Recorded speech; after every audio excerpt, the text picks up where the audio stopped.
이상의 날개 진행하도록 하겠습니다. 페이지는 208쪽이고요. 이상의 날개는 일제강점기 무기력한 지식인의 모습이 나타나게 됩니다. 1930년대를 배경으로 하고 있어요. 당대에 아무것도 할 수 없는 조선인 지식인의 분열된 자의식을 보여줍니다. 자, 분열된 자의식이라는 말은요. 자기가 하나가 나오고 안 보이죠? 이거 해야겠다. 하나가 나오고요. 또 다른 자아가 나오는 거죠. 그래서 이 나의 모습과 또 다른 자아의 모습이 함께 나타나는 것을 분열된 모습이라고 얘기를 하는데, 오늘 우리가 볼 이 작품 내에서는 분열된 모습이 어떻게 나오냐, 아내의 모습과 그 다음에 무기력한 나의 모습으로 나오게 될 겁니다. 일단 계속 볼게요. 무기력한 무기력한 지식인의 분열된 자의식을 보여주는 소설이에요. 네, 마치 이상의 모습을 담고 있다 그래서 자전적 소설이라고 합니다. 당대의 시대적 분위기, 뭔가를 할 수 없는 시대, 그리고 1930년대가 들어오면서 외국 문물들이 들어오는 그런 모더니즘적인 분위기를 보게 될 거고요. 또 주인공의 심리를 드러내기 위해서 사용된 실험적 기법, 이게 뭐였어요? 그렇지, 의식의 흐름 기법이었다, 그죠? 등장인물의 생각이 나는 대로 이야기를 하는 것을 얘기를 했었습니다. 의식의 흐름 기법 먼저 보고 갈게요. 자, 교과서 페이지 216쪽입니다. 216쪽에 5번에 보면 의식의 흐름 기법이라고 나와 있죠. 본문의 내용을 한번 보도록 할게요.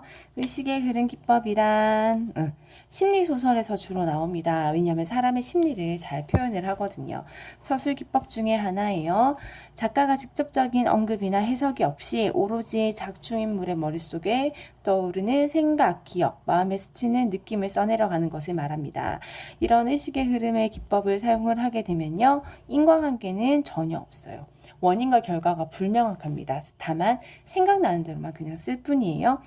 그 다음에 이거 없어요. 대사가 없다고요. 왜요? 그냥 머릿속에 생각나는 느낌, 자기의 입으로 이야기를 하기 때문에 그렇습니다.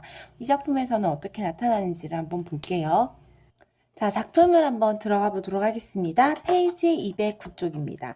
작품 제목은 이상의 날개예요. 날개하면 어떤 느낌이 드세요? 네, 자유로운 느낌, 또 프리한 느낌, 뭐 이런 것들이 든다는 사람들이 있어요. 그러면 우리가 앞에서 봤던 건 이 작품에서는 일제강점기의 무기력한 지식인을 본다고 했는데, 이 날개라는 이미지랑 조금 안 어울리죠. 과연 이 날개라는 이미지가 우리가 생각하는 이미지가 맞는지 한번 보도록 할게요. 앞부분에서의 줄거리는 바로 이 박제가 되어버린 천재를 아시오라고 시작하는 첫 문장에서 유출을 할 수가 있습니다. 박제가 되어버린 천재라고 해서 현실적 제약에 갇힌 서술자의 모습, 그리고 일제강점기 무기력한 지식인의 모습을 잘 보여주고 있는데요. 책의 앞부분에는 이런 무기력한 자신의 모습에 대해서 자조적인 이야기를 하는 장면이 나타납니다. 그리고 자기 아내와 자기의 관계에 대한 이야기가 시작이 되죠. 33번지라는 구조가 흡사 유곽이라는 느낌이 없지 않다라고 얘기를 하고 있는데, 이 말은 33번지라는 것이 구조가 유곽이라는 느낌이 없지 않다라고 얘기를 하고 있지만 그냥 유곽이라는 얘기예요. 그는 33번가에 살고 있고요. 33번가는 유곽입니다. 한 번째 18가구가 죽 어깨를 맞대고 늘어서서 창호가 똑같이 생겼어요. 창문이, 아궁이도 똑같은 모양이에요. 모두 다 왠지 뭐 약간 기숙사 같은 느낌인데요. 게다가 각 가구에 사는 사람들은 송이송이 꽃과 같이 젊다라고 얘기를 합니다. 살고 있는 사람들 유각, 매춘인 여성을 하는 사람들이 젊다라는 얘기겠죠. 해가 되지 않는다라는 얘기를 통해서 여기가 굉장히 어두운 지역임을 알 수가 있고요. 해가 드는 것을 그들은 모르는 채 하는 까닭이다 라고 얘기를 하면서, 사실은 진짜 해가 안 들어오는 게 아니라 해가 들어와도 그들의 삶이 달라지지 않는다는 뜻이죠. 그러니까 낮이라고 해서 다른 일이 없다는 거예요. 턱살 밑에다가 철줄을 매고 얼룩진 이부자리를 널어서 말린다는 핑계로 미닫이 해가 드는 것을 막아버린다. 그래서 방을 어둡게 한다는 거죠. 침침한 방 안에서 낮잠을 삽니다. 그들은 밤에를 자지 않나? 나는 알 수가 없다. 나는 밤이나 낮이나 잠만 자느라고 그런 것은 알 길이 없다. 38번지 18가구의 낮은 참 조용하다라고 얘기를 하면서 이 사람들의 삶에 대해서 얘기를 하는데요. 우리가 포인트로 둘 부분은 바로 이곳이에요. 이 사람은 왜 그 사람들이 낮에 잠을 자는지 안 자는지 모르냐? 나는 낮이나 밤이나 뭐만 한대요. 잠만 잔다고요. 나의 삶이 굉장히 무기력함을 알 수가 있습니다. 그죠? 계속 보도록 할게요. 조용한 것은 나뿐이다. 뭔가 밤이 되면 다른 일이 벌어지나요? 어둑어둑하면 그들은 이부자리를 걷어들이고요. 전등불이 켜진 뒤에 18가구는 낮보다 훨씬 화려해집니다. 저물도로 미닫이 여닫는 소리가 바빠집니다. 밤이 된 다음에는 미닫이 문을 여닫는 소리가 많아진대요. 여러 가지 냄새가 났는데요. 비육 굽는 냄새, 탕고도란내, 그 다음에 뜸을 내 비누내에서 여러 가지 향기와 음식 냄새도 같이 남을 알 수가 있네요. 아마 육아의 장사가 시작되는 모양입니다. 그러나 이런 것들보다도 그들의 문패가 제일로 고개를 끄덕이게 하는 것이다. 이러한 밤에 음식을 하는 것보다 그들의 문패가 오히려 더 이 집의 상황을 잘 보여준다는 얘긴데요. 몇 달로 떨어져 있기는 했지만 그것은 한 번도 다친 일이 없는 한길이나 마찬가지인 대문이다. 그러니까 모든 사람들이 그냥 하나의 대문으로 드나들고 있네요. 온갖 장사치들은 하루 가운데 어느 시간이라도 이 대문을 통하여 드나들 수가 있다. 이네들은 문관에서 두부를 사는 것이 아니라 미닫이만 열고 방에서 두부를 산다. 이렇게 생긴 33번지 대문에 그들 18가구의 문패를 몰아다 붙이는 것은 의미가 없다. 왜냐하면 이 문간에서 집을 사고 있으니까. 그래서 그들은 미닫이 위에 백인당이니 길산당이니를 써붙인 한 곁에다가 문패를 붙이는 풍속을 가져버렸다. 그래서 이렇게 방이 있으면 방문 위에다가 문패를 붙인다는 얘기죠. 내 방 미닫이 위에 한켠에도 칼표 딱지를 넷에다가 낸 것만 한 또 내 아니 누구 아내 의 명함이 붙어 있다라고 되어 있어서 이 사람이 살고 있는 이 집은 내 아니 아내의 명함이라고 되어 있어서 이 집이 누구의 집이라는 거예요. 아내의 집이라는 거죠. 그래서 이 부분을 보고 우리는 서술자가 아내에게 경제적으로 종속된 삶을 살고 있다는 것을 알 수 있습니다. 뒷부분에도 이 아내에게 종속적인 삶을 살고 있다는 것이 계속 나타나고 있습니다. 뒤로 한번 넘어가 볼게요. 나는 그러나 그들 아무하고는 놀지가 않는다. 놀지 않을 뿐만 아니라 인사도 하지 않는다. 나는 내 아내와 인사하는 외에 누구와도 인사하고 싶지 않다. 이 사람 성격이 굉장히 비사교적이죠. 내 아내 외에 다른 사람과 이야기를 하거나 놀거나 하는 것은 내 아내의 낯을 보아 좋은 일인 것 같지 않다는 것만 생각이 들었기 때문이다. 내가 다른 사람과 이야기를 하는 걸 싫어하나 봐요. 나는 이만큼까지 내 아내를 소중하게 생각한다. 라고 얘기를 하고 있네요. 표정 하나로 남편을 조정할 수 있는 이 여자. 남편보다 우위에 있음을 알 수 있죠. 이 보면 이 남편이 외부 사람과 단절된 삶을 살 수밖에 없게끔 오히려 조장을 하고 있다는 생각도 듭니다. 어쨌든 내가 이렇게까지 아내를 소중하게 생각하는 까닭이 있대요. 왜냐면요. 33번지 18가구 가운데에서 내 아내의 명함처럼 제일 작고 제일 아름다운 것을 안 까닭이다. 라고 얘기를 하면서 이 사람 완전 아내 바본데요. 아내를 굉장히 소중하게 생각을 하고 있고요. 아내가 제일 예쁘다고 생각을 하고 있네요. 18가구의 각기 벌러든 송이송이 꽃들 가운데에서도 내 아내는 특히 아름다운 한떨기의 꽃으로 이 함석지붕 및 볕 안 드는 지역에서 어디까지든 찬란하였다. 내 아내가 이 동네에서 제일 예뻐. 따라서 그런 한떨기 꽃을 지키고 라고 하고 싶은데 아니 그 꽃에 나는 뭐하고 있어요. 매달려 산다고 얘기를 하죠. 이런 나라는 존재가 도무지 형언할 수 없는 거북살스러운 존재가 아닐 수 없었던 것은 물론이다. 한마디로 아내에게 매달려서 사는 나는 아내에게는 굉장히 어떤 거야? 거북스러운 존재다 라고 얘기를 하는 거죠. 이걸 통해서 알 수 있죠? 서술자는 아내에게 종속된 삶을 살고 있음을 알 수 있습니다. 그러면서 동시에 꽃을 지키고 아니 매달려 산다라고 얘기를 하면서 스스로가 부족해 보인다는 자괴감도 같이 드러나고 있네요. 나는 어디까지든 내 방이 집이 아니다. 방이라고 얘기하죠. 집은 없다. 마음에 들었다. 나는 내 방이 마음에 들었대요. 방 안의 기호는 내 체온을 위하여 쾌적하였고 방 안의 침침한 점도가 또한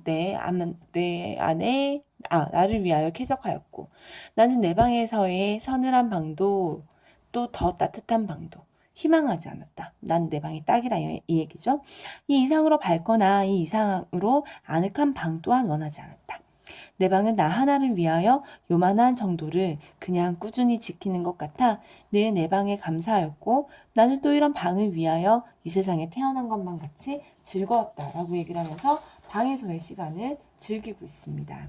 그러나 이것은 행복이라던가 또 불행이라든가 뭐 이런 것을 계산하는 건 아니래요. 그러니까 편하다고 해서 이게 뭐 내가 행복하다, 뭐 안 행복하다 이렇게 얘기를 하는 것은 아니라고요. 왜냐하면 말하자면 나는 내가 뭐 할 필요가 없다는 거야. 행복되다고 생각할 필요도 없고 불행하다고 생각할 필요도 없었고 그냥 그날 펀든펀든 게으르고만 살면 그만입니다 라고 얘기를 합니다. 이 사람 어때요? 굉장히 무기력하게 지내고 있음을 보여주고 있네요. 나의 무기력한 모습이 단적으로 드러납니다. 화자는 이 내 방에서 굉장히 오랜 시간을 보내고 있었죠.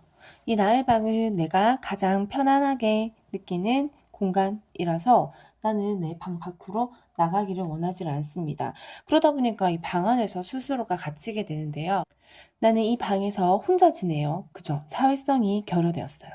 이 방에서 나는 낮이나 밤이나 잠만 잡니다. 사람은 원래 잠만 자려고 태어난 건 아니죠? 기본적인 일들을 해야 되는데 지금 이 방에서는 그런 일상성이 결여된 공간임을 알 수가 있습니다.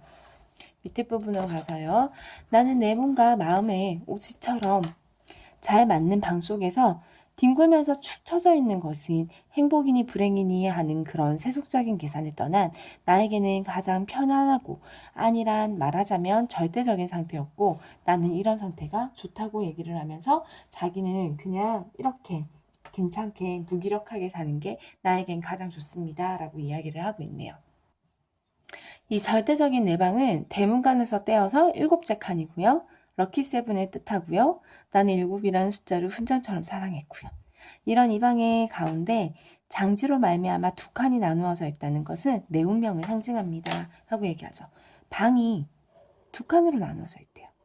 그러면서 그것이 내 운명을 상징한다고 얘기를 합니다. 누가 알겠습니까? 라고 얘기하죠. 자, 어떤 방을 나누고 있나요? 나와 이 방 우리 배워서 알고 있죠. 여기에서 말하는 이 분리된 방이 누구와 누구 방이었어요. 나의 방이랑 누구의 방? 아내의 방이죠. 그래서 이 나의 방과 아내의 방으로 나누어져 있고 이걸 통해서 두 사람의 내 운명이 이렇게 분리가 되었습니다. 라고 이야기를 하기 시작합니다. 자, 이제 본격적으로 아내의 방과 나의 방을 비교하기 시작을 합니다. 아랫방은 그래도 해가 듭니다. 해가 드는 이 방이 누군데? 맞아요. 아내의 방이죠. 그래도 해가 듭니다. 아침결에 책보만한 해가 들어왔다가 오후에는 손수건만해지면서 나가버립니다. 해가 영영 들지 않는 방이 있어요. 누구의 방인데요? 나의 방이죠. 이 윗방이 내 방입니다. 말할 것도 없어요. 우리 아까 경제적으로 누구에게, 아내에게 종속되어 있는 걸 봤거든요. 이렇게 볕 드는 방은 아내 방이요. 볕이 안 드는 방은 내 방이요. 나와 아내 둘 중에서 누가 정했는지 나는 기억하지 못해요. 그러나 나에게는 불평이 없습니다. 왜요? 그냥 나는 이런 거 불편하게 생각하지도 않고요. 거기에 대해서 신경을 쓰지도 않습니다. 왜냐하면 나는 굉장히 무기력하게 살고 있으니까. 아내가 외출만 하면 나는 아랫방으로 오고요. 동쪽으로 난 들창을 열어놓고 그러면 들이치는 햇볕이 아내의 화장대를 비춰서 가지각색의 병들이 아롱지면서 찬란하게 빛나고 또 이렇게 빛나는 것을 보면 다시 없는 내 오락이다. 그래서 이 지금 뭘 보고 놀고 있어요? 화장대를 비춰가면서 가지각색의 병들을 가지고 놀고 있네요. 조그마한 돋보기를 꺼내가지고요. 아내만 사용하는 지리가미를 그을려가면서 불장난하고 논답니다. 두 번째 행동을 한 거는요. 돋보기 장난이었어요. 평행광선을 굴절시켜서 한 초점을 모아가지고 그 초점을 따끈해지다가 마침내 종이에 그을리기 시작하고 가느다란 연기를 내면서 드디어 구멍을 뚫어놓는데 걸리는 그 얼마 안 되는 시간이 초조한 맛에 죽고 싶을 만치 내게 재미있었다. 이 사람 어떤 사람이었어요? 굉장히 무기력한 사람이었죠. 근데 이 사람이 지금 놀이하는 걸 보면 어때요? 무기력하지가 않죠. 뭔가 새롭게 하고 있다는 거죠. 잠재적인 능력을 얘기를 하네요. 장난이 실증이 나면 심지어 실증까지 나요. 나는 또 아내의 손잡이 거울을 가지고 여러 가지로 놉니다. 이번엔 세 번째 거울을 가지고 노네요. 거울이란 얼굴을 비출 때 쓰는 실용품인데요. 그 외의 경우에는 도무지 장난감이다 라고 얘기를 해서 나는 그 실용적인 걸 가지고 장난감 놀이를 하고 놉니다 라고 얘기를 하죠. 그런데 장난감 놀이도 곧 뭐예요? 장난감 놀이도 곧 실증이 난답니다. 나의 유의심은 육체적인 데서 정신적인 데로 비약을 합니다. 무슨 놀이를 하길래 육체적에서 정신적인 것까지 가나? 라고 얘기를 하는데요.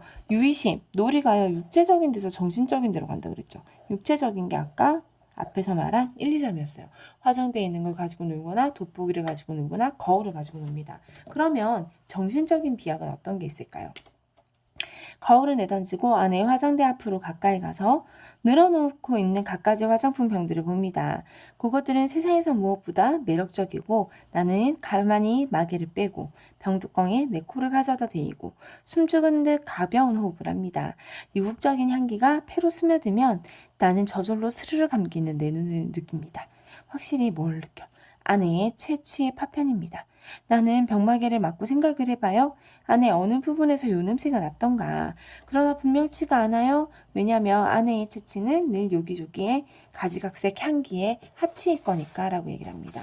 자, 나는 지금 뭐 하고 있어요? 향기를 맡고 있습니다. 향기를 화장품 병들을 보면서 과기를 열고 병을 콧구멍에 맞고요. 향기를 본 다음에 누구를 상상해요? 아내의 치치를 상상을 하는 장면이 바로 나타나고 있습니다.